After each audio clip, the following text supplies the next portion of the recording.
sommes mercredi 23 juillet 2025 et merci de nous recevoir pour cette édition du journal en français. À la présentation, je suis Ali Niali Abdulmouni. Les titres.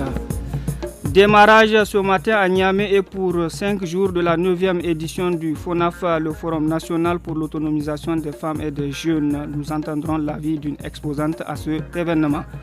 À Niamey, s'est ouvert également ce matin pour 48 heures Univ Expo 2025, le salon international de l'information et d'orientation des futurs étudiants du bac 2025 dans le choix de leur filière. La 9e édition du Forum national pour l'autonomisation des femmes et des jeunes FONAF a démarré ce matin à Niamey, prévue pour durer 5 jours. Cette activité vise à créer l'emploi à travers l'entrepreneuriat. Fatima Moussa, une exposante des produits agroalimentaires, partage ses sentiments de satisfaction au micro de Jibotini Mustafa. Je trouve que c'est une occasion incroyable à ne pas rater. Déjà, en premier lieu, pour faire connaître son entreprise. On n'est pas là au foire seulement pour vendre. On est là pour se faire voir. La visibilité de nos petites et moyennes entreprises. C'est l'autonomisation des jeunes, c'est l'autonomisation des femmes. On est là pour montrer ce qu'on sait faire. On est là pour montrer le savoir-faire des femmes du Niger, des jeunes du Niger. On n'attend pas, après les études, d'être assis dans un bureau pour travailler. Il n'y a pas que les bureaux. On est là pour créer, pour montrer ce qu'on a créé. On est là pour oser. Donc nous faisons tout ce qui est alimentation pour les enfants. À partir de 6 mois, l'enfant commence à manger. C'est ce qu'on appelle la diversification alimentaire. Donc de 6 jusqu'à 8 ans, on a de la nourriture pour eux, les enfants. La première édition du Salon international de l'information et d'orientation des bacheliers du Niger intitulé Univ Expo 2025 en partenariat avec des universités et instituts nationaux et privés a ouvert ses portes ce matin à Niamey. Il s'agira d'accompagner les futurs étudiants dans le choix des filières qu'ils comptent embrasser. Madame Fatimata Issaka, directrice du salon, que je vous invite d'écouter.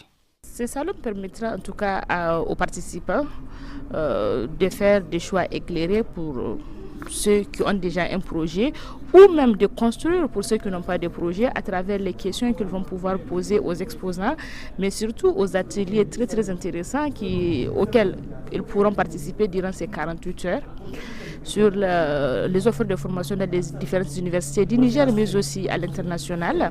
Donc pour nous, c'est rassembler les formateurs qui sont les universités, les élèves qui sont ceux à former et les entreprises qui vont absorber ces produits finis qui sont les étudiants.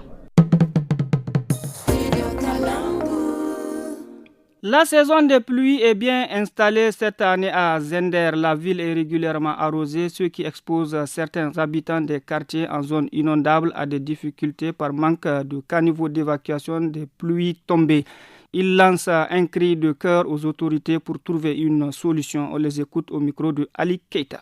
Nous avons trop peur. Nos voies sont vraiment impraticables. Il y a des pierres dans les caniveaux. Nous allons demander à plusieurs reprises à la mairie de les enlever. Mais jusque-là, rien n'est fait, malgré nos multiples relances. Nous vivons constamment dans la peur, surtout la nuit pendant la saison des pluies. J'habite dans une maison en banco avec mes petits-fils. Elle n'a droit sans passage pour l'eau, ce qui aggrave la situation. Nous sommes inquiets. Cette situation est due au fait qu'on déverse des déchets dans les caniveaux. Ces caniveaux ne sont pas fermés. Aussi les enfants et même les grands profitent pour déverser des déchets solides dedans.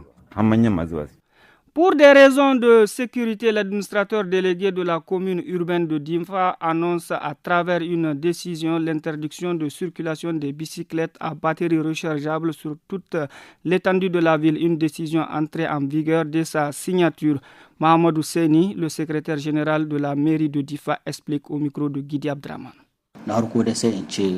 D'abord, je dirais que certains ont acheté ce type de vélos pour chercher de l'argent en les louant aux enfants. Nous avons constaté qu'ils comportent des risques. Les enfants font des accidents avec des pertes en vie même. En plus, ce sont des vélos, lorsqu'on les charge, ils peuvent parcourir une longue distance. Là aussi, il y a des risques. Nous avons interdit les motos et ces vélos circulent. C'est presque la même chose.